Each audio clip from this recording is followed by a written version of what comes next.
Salut les terriens, aujourd'hui, incroyable cette vidéo, mon frérot Hugo, fidèle membre de la Team Hercule, qui a fait top 16 lors du CDF. Alors à laquelle on tourne la vidéo, le CDF n'est pas fini, c'est la fin du J1. Du coup Hugo va affronter malheureusement Richard, qui a fait également top 16 de la team, donc on a deux joueurs de la team en top 16. Combat fratricide. Combat fratricide, mais en tout cas, très belle Combat paire. numéro 3. Non, c'est même pas 3 en plus. Non, c'est même pas le 3 en plus. Mais du coup, voilà, c'est grave cool. Notamment que Hugo joue un deck. Comment on pourrait le qualifier ce deck? Ambigu, Ambigu. vicieux, Vicieux incroyable. et traître. Je n'aime pas pour les plus intimes. Vas-y, Hugo, tu peux commencer. Ouais.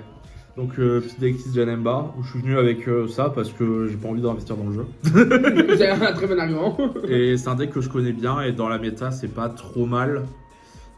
Ça gère bien mes kills, même si au final on voit qu'il n'y en a pas tant que ça. C'est pas trop mal contre U7 vu que t'as à peu près une réponse à tout ce qu'il peut faire. Juste d'avoir la bonne réponse au bon moment. Oui. La vie d'un deck contrôle. Contre rouge, en général, c'est plutôt pas mal parce que rouge j'aime pas trop Quinto. Et ouais, en fait, les decks ils turbo pioche maintenant. Les decks qui turbo pioche, les gens veulent jouer à 50 pour maximiser la secret et ça peut aller très vite. Du coup, t'as un peu de mal juste niveau vert contre Gohan. Ouais, Gohan, pire match-up. Mais pas, je veux dire, Ouais. c'est pas du 100% contre toi. Non, quoi, mais voilà. c'est chaud. Voilà, c'est chaud. Mais Oh, tout à l'heure, tu as pris le top du temps contre Gohan. Donc, j'ai ça pris le compte temps pas. contre Gohan. Mais... Donc bon, leader, je peux pas le présenter. On tape, on me le 2. Voilà. On a le public aussi quand même. Éveil des tables. Une fois par tour. Une fois par game, pardon. On peut Partout. Waouh. défausser une carte Le bleue. reboot. Défausser une carte bleue pour annuler une attaque. Donc, dans les cartes que je joue, on joue en bicolore, bleu Et tu peux jaune, décaler du moment en complet. leader. 4 virus, on les joue jamais, mais c'est juste pour les mana checkland. Mhm. Et 4 Zamas. Donc, je joue 8 checkland, principalement parce que je trouve que c'est horrible de ne pas avoir de micro-main de départ. Ouais. C'est une des pires choses qui puissent arriver, donc je préfère en jouer 4. Et avec certaines cartes de side, j'ai besoin d'avoir 2 mana jaunes sur mon T2. Et je peux pas charger de jaune dans le deck vu que ça désactive les super combos et les Rhino of God. Ok, ouais. Ce qui Évidemment, ouais. est une fin de game. Ouais, clairement. Une fin de game, et c'est aussi la raison pour laquelle je joue pas de cartes qui rentrent dans le deck, évidemment. Oui, bien sûr. Donc voilà, bon, le CP est toujours cool. Parce que même si au final tu joues assez rarement, ça met la pression sur pas mal de trucs, notamment contre Broly Crown. Il y a pas mal de timing où tu remontes Broly en main, mais tu t'en fous parce que t'es plus à 2 open, tu couches une battle adverse qui était encore sur le board. Ok. Donc il y a pas mal de situations, et puis même juste le fait de coucher sur certains bons sponsors, c'est cool. Ok. Donc voilà. Donc ensuite, grosse toolbox de la LMBA, les contres. Bon, 4 dim, c'est fort. Ils sont beaux, ça. Ils sont beaux. Ils sont beaux. Ils sont beaux. Là, on va quand même montrer le beau tapis qui va avec le leader. Hein. Ouais. Les sleeves aussi. Ouais. Montre dessus, retrouve les Ta sleeves. petite Janemba. Steve Janemba. Leader Janemba. Il y en a assez. Bon, 4 dim, je vais pas expliquer pourquoi. Ouais, les Quinto, pareil. 4 Quinto. Stop turn incroyable, on voit même dans U7. Bah, même dans la méta, là, c'est bien Quinto. Hein. C'est une très bonne carte. C'est vraiment une bonne carte. Bah, même U7 que je joue, comme tu viens de dire. Ouais. Ensuite, on a 3 Bojack. Donc Bojack, on contre, et s'il touche le board en auto, l'adversaire meule 1. Le fait d'avoir un contre qui meule 1, c'est super fort. J'en joue que 3 parce que c'est jaune, donc on peut pas le mettre en mana. Ouais. Et le fait d'en avoir 4, des fois, ça fait un peu brique. Et au final, la carte est pas si mandatory que ça dans le truc, parce que Ok. les gens, ils aiment bien faire Kotsukai contre Janemba, alors que tu t'en fous un peu, Ouais. au final. Et du coup, ouais, j'en joue que 3. Et aussi, je joue à 50. D'accord, Donc la ouais, ça, place, c'est brisure. elle est assez limitée. Oui, effectivement. Pareil, 3 Pilaf, Bah, MVP, ça, du bleu. très fort. Moins MVP dans Janemba parce qu'on bottom la combo. Ouais. Donc faut le faire uniquement quand c'est nécessaire. Donc c'est aussi pour ça que j'en joue que 3. Parce que on profite pas autant du bottom que dans la plupart des decks. Ensuite, 2 enivrés par la justice. Que je joue main deck pour 2 raisons. Déjà, c'est bleu, donc ça va en mana. Au pire, c'est un contre pour 1. Et ça permet d'aller chercher les Silver Bullet anti-bleu.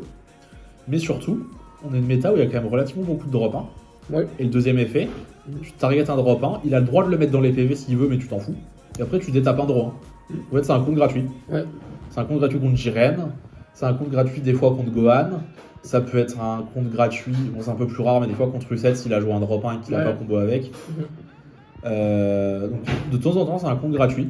Il y a pas mal de decks rogue, il y a aussi à prendre en compte. Ouais, évidemment, sur les decks rogue. qui jouent tous des Et, drop 1 quasiment. Et ensuite, le petit contre, Max Power Kamehameha. J'en joue 2 parce que la carte est incroyable, elle se recycle. Ouais. Le fait d'avoir un contre qui se recycle, ça a énormément de valeur dans Janemba. Et c'est aussi pour ça que je joue pas d'espace-temps. C'est pour cette carte principalement. Ok. Donc pour rappel, je negate et tu bannis 4, tu la reprends en main et tu peux pas refaire l'effet pour le tour.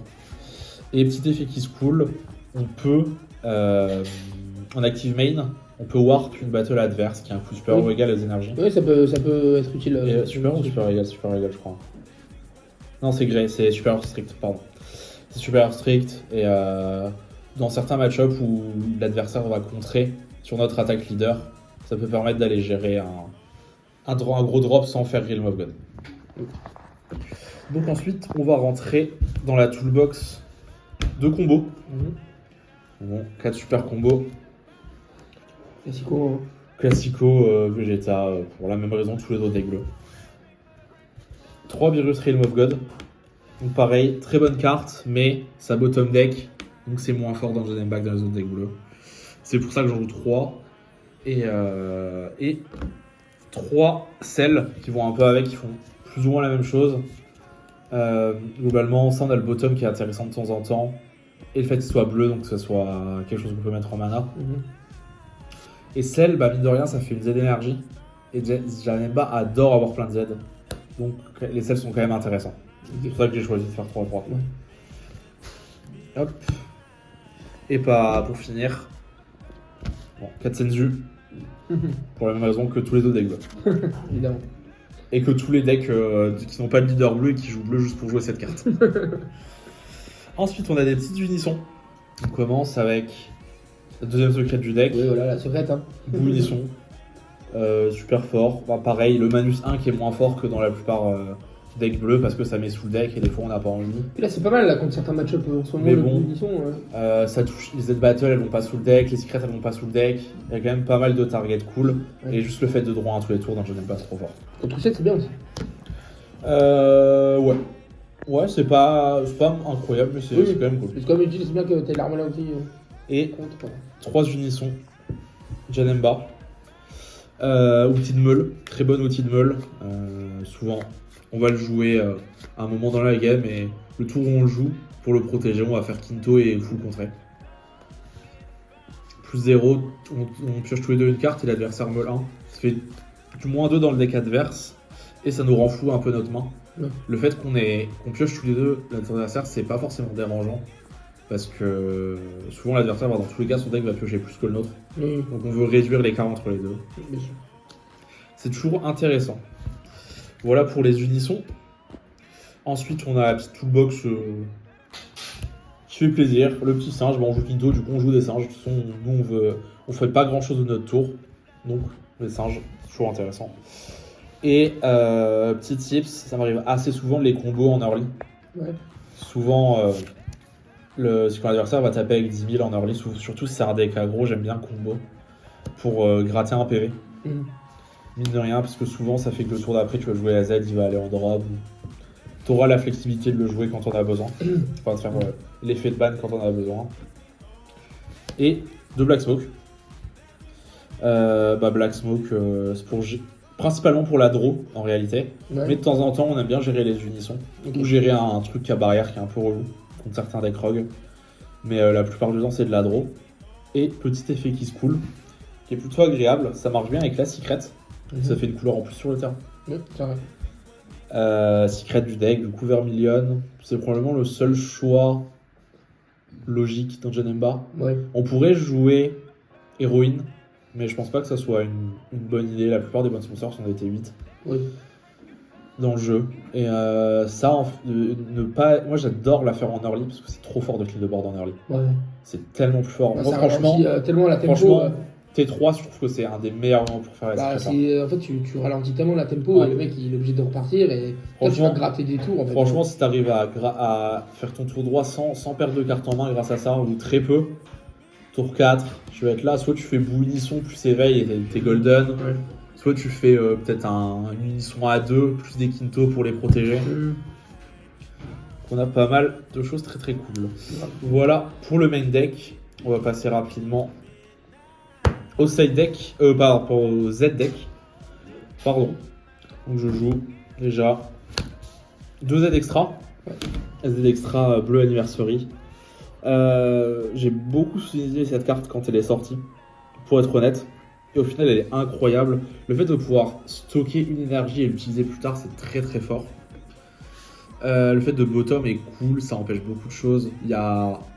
Aujourd'hui, j'apprenais beaucoup de vert et de rouge. Du coup, ça en fait chier les végétas. Les végétas rouges, ça fait chier les freezers verts. Aussi, ça fait chier la Broly verte aussi. On voit pas mal, donc c'est super cool. Et en fait, la carte est trop forte. La carte est complètement pour elle. Mention spéciale pour la deuxième effet qui coûte 1, qui au final est un draw 1 plus 20 000 de combo, globalement. Le token, on va tout le temps le combo. Super cool. Et après, le Z deck, on a aussi 2 selles. Parce que c'est probablement la meilleure Z battle bleue. Ça va clean des boards, ça met un peu de pression, mine de rien, parce que les gens qui ont Geneva, ils ont quand même un peu envie de jouer agressif. T'as déjà eu plein de cas où elle te fait gagner en fait. Ouais. En fait, tu tues même pas la bulle, tu gagnes juste parce que ça peut le arriver. sel il est trop bien mis en place. Si votre adversaire il fait tout son possible pour draw le moins possible, en fait vous allez le taper les PV. Et à un moment il va avoir peut-être, je sais pas, 5, 6, 7 cartes en main. Et si c'est full tap et qu'il se prend ça, ouais. Bah, j'espère qu'il a EB, hein, parce que j'espère sachant qu'il les a sûrement des sides. Donc ouais, voilà, c'est très important en Geneva de toujours mettre la pression au PV. On a toujours ce gros potentiel de kill avec les Z-Battle. Ouais.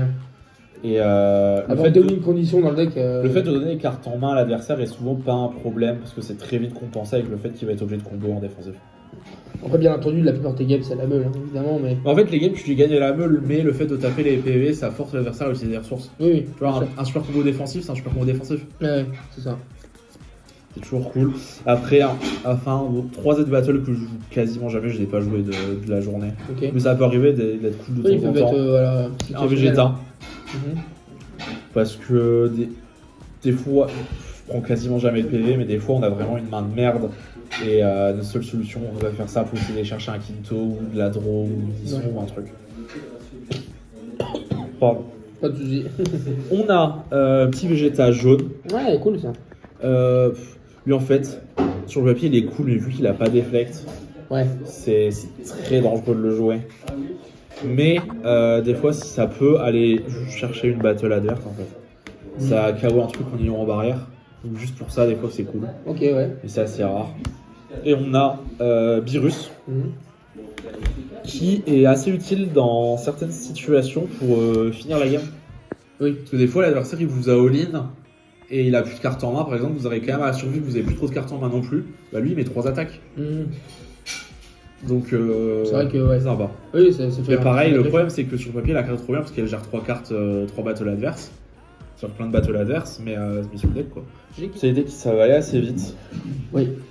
On a Toit d'Abra, parce que le deck est très sensible au end control. Oui.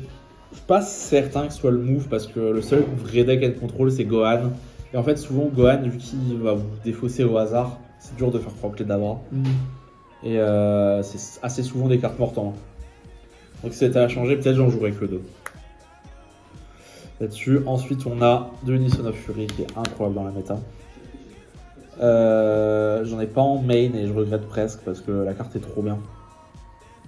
Ah, clairement, elle fait le contre Gohan c'est insane, contre Ulsen c'est insane, contre Jiren c'est insane, contre Meki c'est cool. Non, la carte est super bien.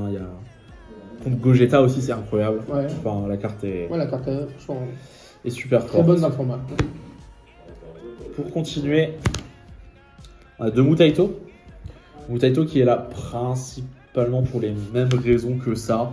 mais ça a l'avantage d'être un peu plus flex. Oui.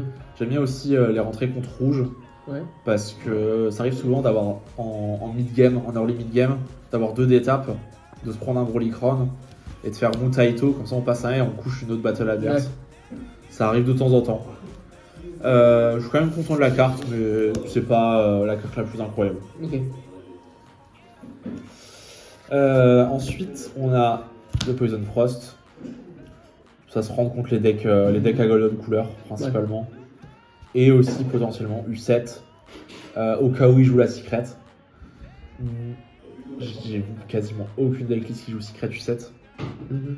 Le problème, c'est que si j'ai pas ça et qu'il la joue, c'est presque auto-lose. Oui, bien sûr. Donc, Autant, voilà, même si ça, entre y a- guillemets, gage de slot, il y a Pilaf qui est possible, mais dans tous les cas, il faut le mettre pour golden couleur. Oui. Parce que c'est pratiquement auto-lose si tu le prends. Donc, puis même, je sais pas, si tu tournes contre, je sais pas, un Android 21 ou des trucs comme ça, Ouais. ça peut toujours être utile. Ensuite, j'ai 2 Jiren. C'est la carte dont je suis le moins convaincu. Ouais, bien sûr. Tu m'en as parlé tout à l'heure. En fait, sur le papier contre Gogeta, c'est cool. Mais en fait, souvent, Gogeta, il va pas arriver jusqu'à cette énergie. Le deck pioche beaucoup. Il peut pas trop s'empêcher de piocher. Ouais. Parce que ses powerplay, ça va être drop 8, pioche 3. Mhm. Ça va être Kefla, Rivol, plus effet, pioche 2. Mhm. Enfin, le deck peut pas vraiment s'empêcher de piocher. Et surtout, il commence à jouer très tard dans le game et ça meule très très vite. Ensuite, on a Crash Ball. 2 Crash Ball. Ça, pareil, à la base, c'était pour Secret U7, mais personne ne les joue. Et je sais pas trop contre quoi rentrer ça en fait. Sur le papier, c'est bien, mais Ouais. Ouais, et puis il y a pas mal de. je sais pas trop où rentrer. Puis Ouais, après, non, je suis j'ai d'accord. pas 40 000 cartes à mettre dans le side non plus, donc Ouais. j'ai laissé. Mais ça, c'est vraiment les slots qui peuvent le plus bouger de trucs, c'est vraiment ces deux-là. Ok, ouais. Les Jiren et les, Ouais. et les Crusher Ball. Et ensuite, 2 événements inattendus. Donc ça, sans doute pourquoi. Jiren. Jiren, Jiren. principalement. Principalement Jiren. Probablement que si je tombe contre un Végéto BT2, je le rentrerai aussi. Mais voilà, c'est principalement mon arme contre Jiren. Eh ben, Voilà. super. Merci Hugo. C'est fini pour ce deck profile. Et Bon, on en tiendra tout au cas, courant, quand la dans vidéo le sera titre de la sortie, vidéo on pour, mettra dans le titre de la vidéo ton classement. En tout cas, minimum top 16. Donc on espère que tu vas aller le plus loin possible avec ce deck demain. Mais voilà. En tout cas, on te souhaite bonne chance. Et puis on se dit à bientôt sur la chaîne. Salut les De carrières. rien.